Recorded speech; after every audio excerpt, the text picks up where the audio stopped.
যুগে যুগে নবীরা তারা ইসলামের দাওয়াত দিয়েছিল। আমরা তো অটোমেটিক ভাবে ইসলামের দাওয়াত পেয়েছি, ঠিক কিনা বলেন?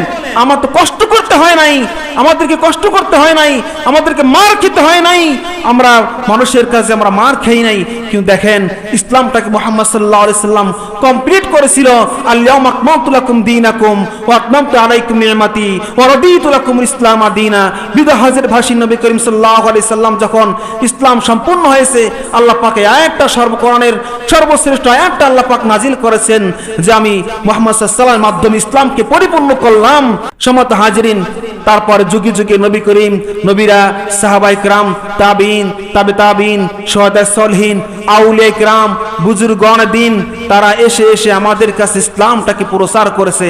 আমাদের কাছে নবী আসে নাই, আমাদের কাছে সাহাবী আসে নাই, আমাদের কাছে ইসলাম প্রচার যারা করেছেন তারা হলো হক্কানি আউলিয়ায়ে কেরাম, ঠিক কিনা বলেন? তারাই আমাদেরকে ইসলাম শিখিয়েছেন। কিভাবে আমরা দাড়ি রাখবো, কিভাবে নামাজ পড়বো, কিভাবে রোজা রাখবো, কিভাবে যাকাত দিব, কিভাবে হজ করব, কিভাবে টুপি পরিধান করব। হিন্দুরা মাথায় টিকি রাখতো, মুসলমানরাও টিকি রাখতো। তখন মুসলমানদের মুখে দাঁড়িয়ে ছিল না, হিন্দুদের মুখেও দাঁড়িয়ে ছিল না।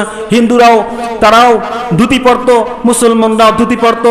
ওই সময়ের যুগে হিন্দুরাও নামের আগে সিরি ব্যবহার করত, মুসলমানের সন্তানরাও তারাও নামের আগে সিরি লাগাতো, কারণ তারা ইসলামটাকে বুঝতো না, জানতো না। হক্কানি আউলিয়া কেরাম এসে এসে বললেন, বাবা তোমার মুখে দাড়ি থাকবে, তোমার নামের আগে সিরি থাকবে না, নামের আগে মোহাম্মদ থাকবে। বাবা তোমার মাথায় টিকি থাকবে না, তোমার মাথায় টুপি থাকবে, তোমার পরনে ধুতি থাকবে না, তোমার পরনে থাকবে লঙ্গি কিংবা পাজামা। তুমি হলো মুসলমানের সন্তান, তুমি গির্জায় যাবে না, পূজা করবে না। তুমি মুসলমানের সন্তান, তুমি মসজিদে যাবে, নামাজ পড়বে। জোরে বলেন না সুবহানাল্লাহ। আউলিয়া কেরামরা তারা দিন ইসলাম আমাদেরকে শিক্ষা দিয়েছেন।